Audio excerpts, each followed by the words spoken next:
gone, he begins driving again, getting to escape through the darkness.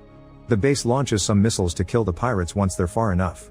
When they finally make it to the launch pad, Pruitt confesses he was hurt during the attack and won't be able to go to Mars.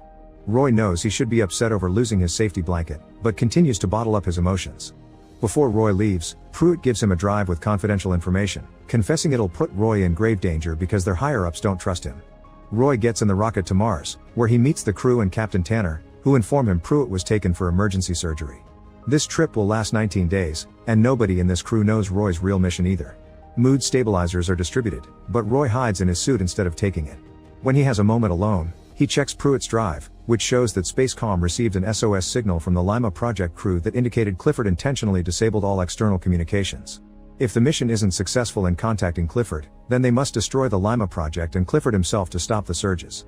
Roy wonders what happened to his dad and if he really lost control, remembering the fact Clifford had promised him they could work together someday, yet it never happened. Sometime later, they receive a distress call from a space station, and Tanner feels obliged to help them as protocol dictates. Roy wants to concentrate on his own mission, but his protests are ignored. Since the co-pilot is scared, Roy volunteers to go with Tanner to the space station, where they split to cover more ground. Roy finds some scratches on the walls, and when he reunites with Tanner, he finds him floating and shaking. When he comes closer, Roy discovers there's a baboon feeding on Tanner. The animal attacks as soon as it sees Roy, but he fights it and manages to shake it off by tasing it. Then a second baboon shows up, so Roy grabs Tanner and takes him into another room before closing the door hatch.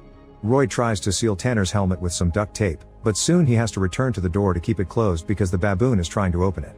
He finds the pressure hatch and releases it, making the baboons explode. Moments later, Roy brings Tanner back into their ship, but no matter how hard the doctors work, Tanner doesn't survive and his body is thrown into space. Later, while everyone's sleeping, Roy takes another psych evaluation and explains Tanner died with